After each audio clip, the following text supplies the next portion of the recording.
I'm going to a work's Christmas do tonight, so let's get ready together. So we're going for like meals and drinks, but I'm still not sure what I'm going to wear. All I do know is that I want my makeup to be full coverage and probably glitter. I'm just carving my eyes out with the P. Louise base. If you struggle with like your eyeshadow not staying on and not being very pigmented, try this base. It's literally changed my life. So I think I'm just going to do like a really normal kind of smoky eye, but then I'm going to add some With Love Cosmetics glitters over the top just to add a bit of something. So I've just done a really quick and simple little smoky eye, but this is the main attraction. Mocha from Give Me Cosmetics, and I'm going to pop this all over. Oh my actual god.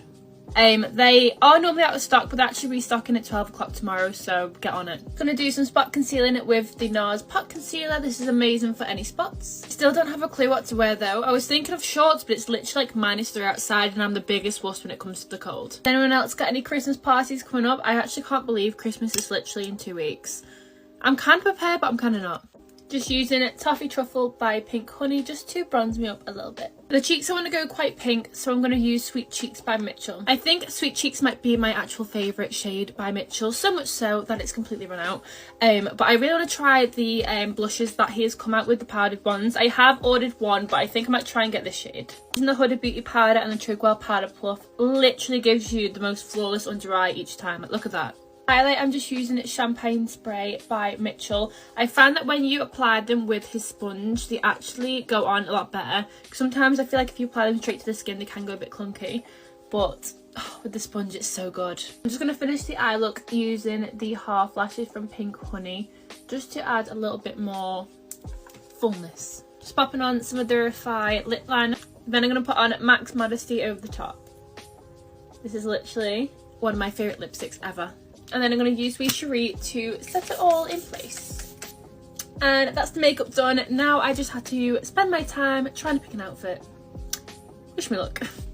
Apply on your concealer, blend it out like normal, set it with the lightest amount of powder, just enough to set it into place and to get it mattified, and then go in with the baking technique.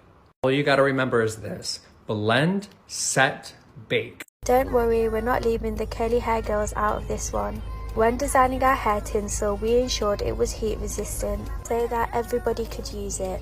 In the video, you can see us wrapping our hair tinsel around the curling iron like normal. We left it on for around 30 seconds. You could do it for a little bit longer or less depending on the tightness of the curl. You can also add heat to the tinsel whilst it's in your hair.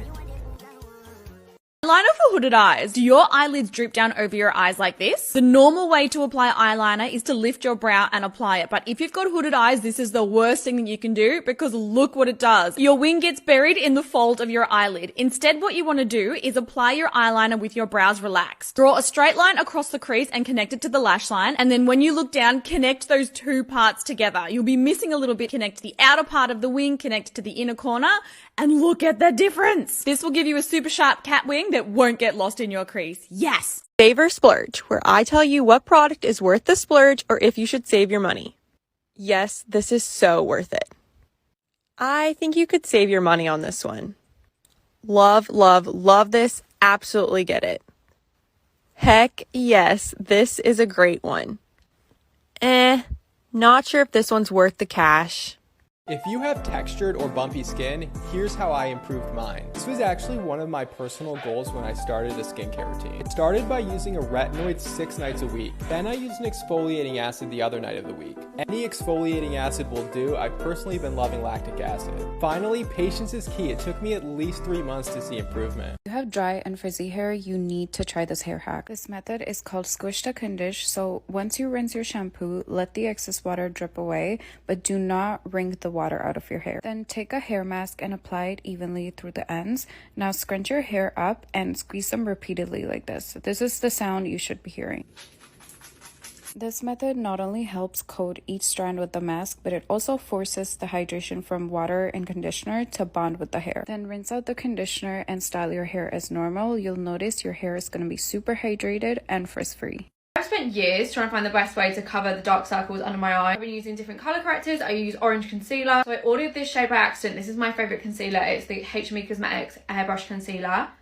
This was no accident because honestly, This has become the best thing to cover my dark circles. I don't know if you can tell on camera, but it has a really peachy undertone to it, which is just perfect disguising any sort of darkness under your eyes. Bearing in mind this is just the best concealer anyway. I mean, it sells out all the time, but now I use it to colour correct as well. It is the best thing ever.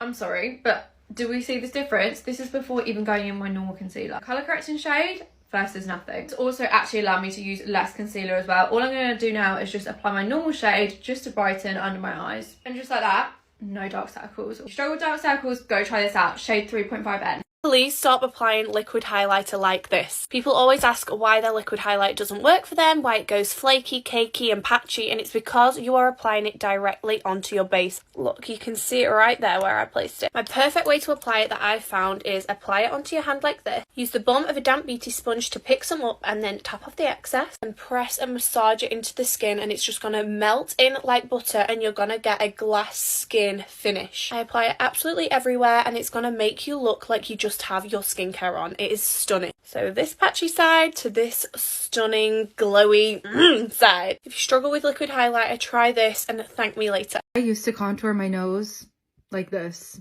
and trust me, you don't need to do this. It's way too much. It's just way too much product. It's just unnecessary. So if you like to contour your nose and you want a natural looking little lift and snatch, then keep on watching. By all means, contour the way you want to contour. Do your makeup the way you want to do your makeup. You don't have to contour. I personally just like to contour my nose. So if you like to do the same, I'm going to show you what works for me. Obviously, there's so many different nose shapes. I'm just showing you what works for me and what I like to do. So first of all, instead of a warm toned product like I used in the first clip, switch that out for something more cool toned like this. Instead of being so heavy handed, drawing all the lines, all I do is apply the product here underneath my nose and right here, basically to create a shadow underneath and right over top of the tip. Blend this out with a little fluffy brush, and the product that I placed right above the tip here, I focus it right where I applied it and I kind of drag it up the bridge of my nose as well. This just helps to create that little lifted tip that I like. Now to take this even further, just a little touch of highlighter on the tip of the nose and a little bit right here on top of the bridge. Now when I set my under eyes, I just lightly drag the powder to the sides of my nose just to clean it up a little bit, just like that. This is another thing I like to do. I just take whatever's left of my bronzer and blush brush and I just swipe it over the bridge of my nose. This gives me the perfect nose contour every single time. So if you like to contour your nose, give this a try and let me know what you think. Okay, here's how I do my slick bun. Heaps of you guys have been asking recently, so you'll need two things. This push-up volume mousse, which you can get from literally anywhere, Kohl's, Priceline, Big W, and a smoothing brush. So brush your hair first and then pump some of the mousse onto your hands and then run it through your hair. Make sure you don't forget the back, and then I'll go in with the brush just to make sure everything's all nice and smooth without any like bumps or lumps. And then sometimes, depending on how oily my hair is, I'll go in with the hairspray as well. And then I'll secure it into a ponytail. Look how long my hair's getting, by the way. And then I'll just wrap the hair around the pony and make a bun as you normally would. But I'll just leave the ends of the hair out and just leave it at the top of the bun, and then I'll secure that in place like so. And that's literally it. So quick and easy. Low-key have tension alopecia from doing this like literally every day, but worth it. Here are 10 makeup tips I wish I knew earlier. Blend foundation with your fingers to achieve a supernatural skin-like finish. To really set your base, spray your sponge with some finishing or setting spray. Your base is going to blend even more flawlessly and last a lot longer. I'm blending around the under eye area because we want to use less product to minimize creasing. If your brow wax comes in a jar, avoid double dipping. Instead, scoop some product out to work with. Marinate your concealer so you can use less product while still getting a full coverage. Spray finishing spray between every step, especially if you like to do your skin first. It keeps the skin looking fresh for hours and the base just looks soft and airbrushed. If your eyeliner smudges easily, set it with some dark eyeshadow or put some powder in this area where eyeliner usually bleeds. For eyes with epicanthic folds, apply inner corner eyeliner on the lower lash line. To brighten and open up the eyes, place highlight in this divot here. I like to bring it up and down into the lower lash line. When setting your makeup, go one step further by drenching your sponge with setting spray, tapping gently to melt the makeup into your skin. If you want your makeup to look very put together, grab a little bit of concealer and then grab whatever lipstick you're going to be using that day and mix those two together. This is going to be your blush and it's going to look so beautifully cohesive with your makeup. Thank me later.